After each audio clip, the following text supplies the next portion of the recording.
भगवान शंकर बोले, देवी यदि महाभाग विष्णु तुम्ही से प्रकट हुए हैं तो उनके बाद उत्पन्न होने वाले ब्रह्मा भी तुम्हारे ही बालक हुए। फिर मैं तमोगुणी लीला करने वाला शंकर क्या तुम्हारी संतान नहीं हुआ? अर्थात मुझे भी उत्पन्न करने वाली तुम ही हो। शिवे, संपूर्ण संसार की सृष्टि करने में तुम बड़ी चतुर हो। इस संसार की सृष्टि, सचिथि और संहार में तुम्हारे गुण सदा समर्थ हैं। उन्हीं तीनों गुणों से उत्पन्न ब्रह्मा, विष्णु एवं शंकर नियमानुसार कार्यों में तत्पर रहते हैं। पुण्यात्माओं, इस देवी भागवत, इस पवित्र सदग्रंथ ने इन ब्रह्मा विष्णु महेश की जीवनी में ये स्पष्ट कर दिया कि ये नाशवान है, इनकी जन्म मृत्यु होती है। दुर्गा इनकी माता है और ये रजगुण ब्रह्मा है, सतगुण विष्णु, तमगुण शिव जी। और ये भी स्पष्ट हो गया कि ये केवल नियमित कार्य ही कर सकते हैं। ये किसी के संस्कार को चेंज नहीं कर सकते, बदल नहीं सकते। अब आपको दिखाते हैं श्री शिव पुराण के अंदर, इसमें ये स्पष्ट हो गया। अब आप जी को दिखाते हैं कि एक समय ब्रह्मा और विष्णु जी का आपस में विवाद हो गया। किस बात के ऊपर के ब्रह्मा जी श्री विष्णु जी के स्थान पर चले गए और विष्णु जी ने ब्रह्मा जी का खड़ा होकर सत्कार नहीं किया। ब्रह्मा जी कहने लगा कि ओ विष्णु, तू मेरा बेटा, मैं तेरा बाप, क्योंकि मैं सारी सृष्टि का रचन वाला हूं, मैं प्रजापिता हूं और तेरी उत्पत्ति मुझसे हुई है और तू आज मेरा सत्कार नहीं कर रहा अभिमान के कारण। पुत्र उठ, मेरा सत्कार कर। विष्णु जी कहता है कि तू मेरा बेटा है, मेरी नाभि कमल से तेरी उत्पत्ति हुई है और तू उल्टा बाप को पुत्र बोलता है, तेरा दिमाग खराब हो गया है। कहने का भाव यह है कि ब्रह्मा कहे मैं तेरा बाप, विष्णु कहता मैं तेरा बाप, और आपस में इनके गुट्टम गुट्टा लट्ठम लट्ठा हथियार निकाल ली, सेना आ गई और युद्ध शुरू हो गया। ये लड़ाई तो तीसरी चौथी कक्षा के बालक करा करें। ये जिनको हम परमात्मा मान कर पूज रहे थे, ये तो चौथी पांचवी कक्षा के बालका तभी कम बुद्धि के व्यक्ति हैं। ठीक है, इनके संस्कार अच्छे थे, इनको ये पोस्ट मिल गई, यहाँ के स्वामी बना दिए एक ब्रह्मांड के।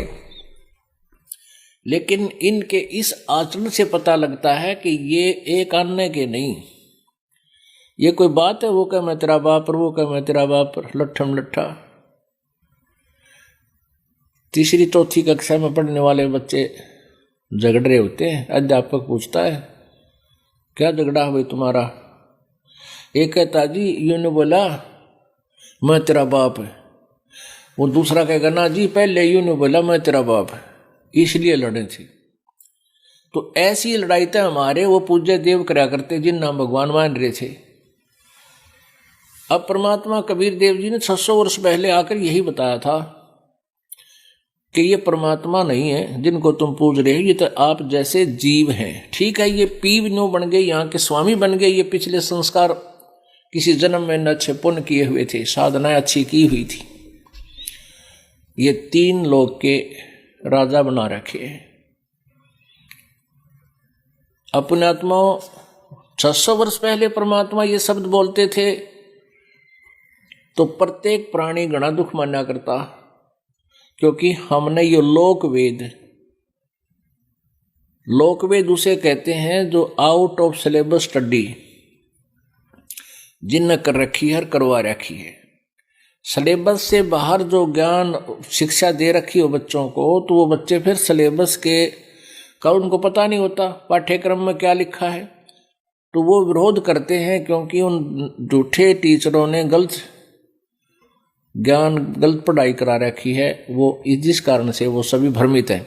तो ऐसे ही हमारे जो आध्यात्मिक गुरु थे, ऋषि थे, महर्षि थे, ब्राह्मण थे, मंडलेश्वर महंत थे, आचार्य थे, ये सभी आउट ऑफ सिलेबस पढ़ा करते थे।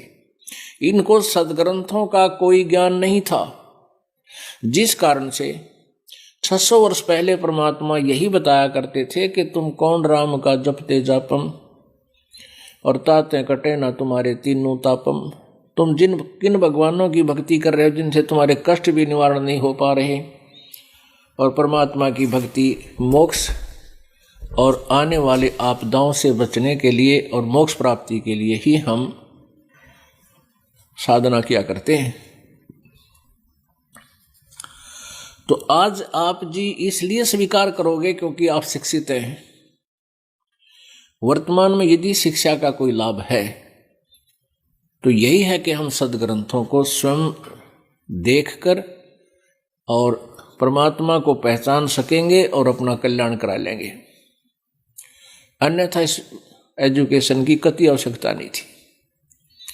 इस एजुकेशन ने क्या बना दिए? परमाणु बम बनवा दिए, हम बेईमान बना दिए। भाई से भाई का प्यार नहीं, बहन भाई का प्यार नहीं, माता पिता से कोई लगाव रहा नहीं, हम इतने चातुर प्राणी हो गए। और इससे अगर लाभ है तो केवल परमात्मा के पाने के मार्ग में ये सहयोगी है शिक्षा।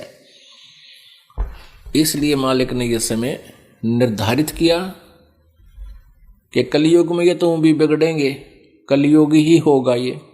फिर इसमें ये परमात्मा को पहचान कर पुण्यात्माएं सदा सदा के लिए जन्म मृत्यु के रोग से समाप्त अपना कल्याण करवा लेंगे, मुक्त हो जाएंगे।